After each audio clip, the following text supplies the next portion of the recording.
Welcome to Coffee and Tea with SCG, a podcast from the industry experts at SCG Advertising and PR.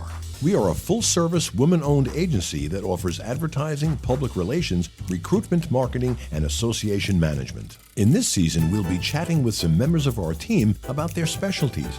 So grab your coffee and your tea, and let's brew up a good conversation. Hello, everyone. If you're wondering why I sound a little different today, it's because I do. The past few episodes, you've been listening to my colleague, Lupe Dragon, but today I'm going to be your host. My name is Maddie Trumino, and in today's episode, we will be chatting with Donna Zolla, Vice President Advertising Account Director at SCG Advertising and Public Relations. Hi, Donna. Hello, Maddie. First question, do you prefer coffee or tea? Oh, coffee. Me too. Love coffee. Did you have some this morning? Always. Me too. So I just want to kick this off by asking, how many years have you been here? It was just my 10-year anniversary. Fantastic. Congratulations. Thank you. Went fast. Oh, I'm sure. So, Donna, I wanted to ask you, most people think of advertising as being exclusively about creative visual concepts, but that isn't your professional focus, is it? Can you explain a little bit about what you do? Yeah, that's the million-dollar question. And most people, my friends, my family, still ask me, what do I do? Because people always, when they think of advertising, they think of Don Draper, the guy from Bewitched way back who did the slogans, the creative part of the business. And when you hear about art director, copywriter, creative director, you can pretty much figure out what that is. And an account person it's very different. It is drier. We are the liaison between the agency and the client. So I'm the face of the agency to the client. Anything the client wants or needs comes through the account person first. So in a way, we're like the general contractor to the whole agency. The client needs creative. If they need research, if they need media, I will then work with our different departments to get that going and formulate the strategy where it all fits together that way. Wow, that's amazing. So you're kind of like the quarterback of the team. You kind of keep everything together and organized, which I'm sure can leave a lot on your plate. Yes, that's true. Yes, yes. I'm not a football person, but I understand that analogy.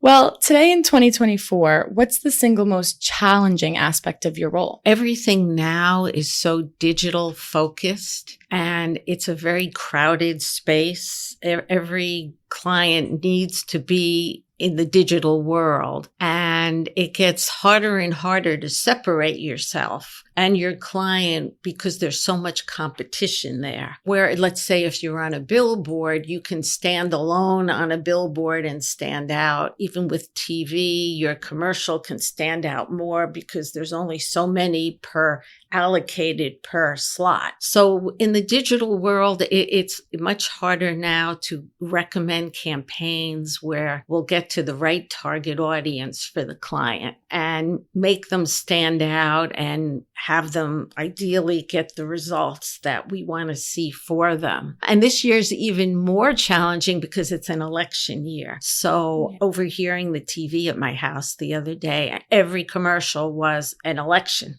Yeah. You know, for this candidate, that candidate on the local level, the state level, the national level, it is more challenging and the advertising is more expensive too. So that definitely is a challenge. Yeah. So we're almost recommending to some clients, let's just hold off around, the weeks leading into the election, save your money until it's all over and then we can make a splash again. Yeah.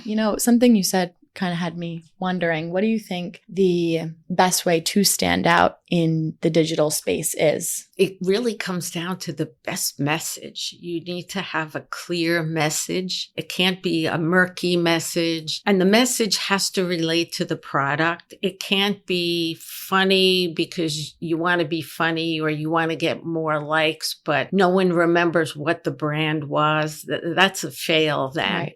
You really have to be strategic and come up with a campaign that resonates with who the target is and makes your clients stand out and play up what's different and better about them.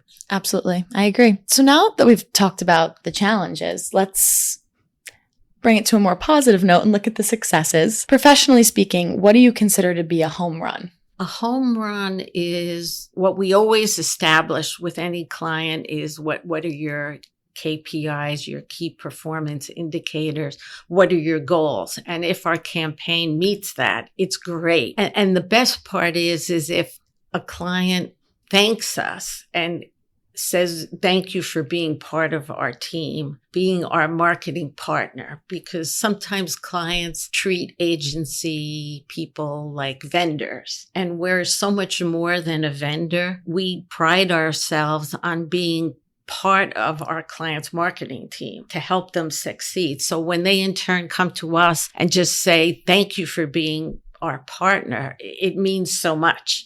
Just even getting a thank you, because people are so busy. Nobody says thank you anymore these days. That's very true. What do you think are some ways that you can get that thank you from a client? Like little ways aside from the work that you can do to get that reciprocation from your clients? It really still comes down to results. You have to be proactive with clients. You always want to be giving them more ideas than what they even ask for, or give them things that they haven't thought of or about to ask, but you're recommending it to them. So that helps in terms of, then you get the respect of a client that way, not just taking orders or, doing the bare minimum. That doesn't work. Right. Kind of being ahead of the curve with the client. Yeah, will go always. A long way. You always have to be. Yeah. Absolutely. And everything in the world today seems to be rapidly evolving on a constant basis. And I'm sure that goes for advertising as much as anything else. Would you try looking ahead and telling me what area of expertise will look like in a decade in the future?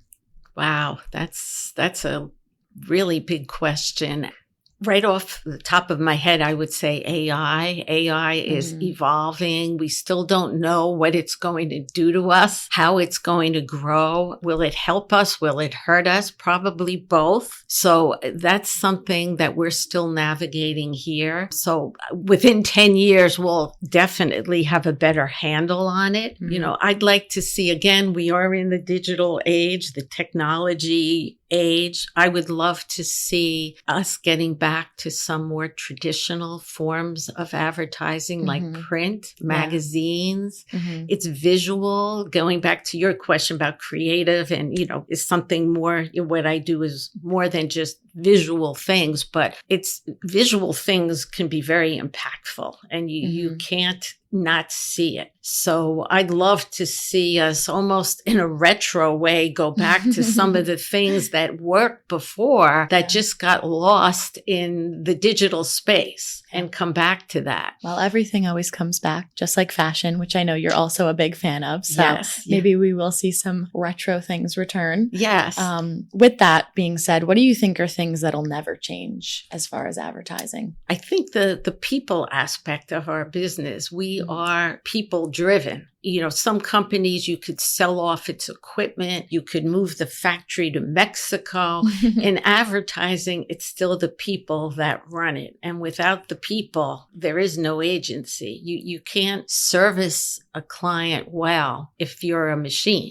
It just does not work that way. And that's what makes our business fun, all the different personalities and the types of people and what we create. So I don't think that will ever change. I think we can't be outsourced in a way. Definitely. Couldn't have said it better myself. Thank you so much for joining me today, Donna. Sure. Ready for coffee?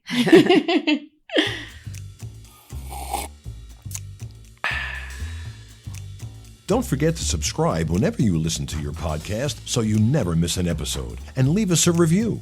Until next time, keep those mugs filled and those ideas flowing.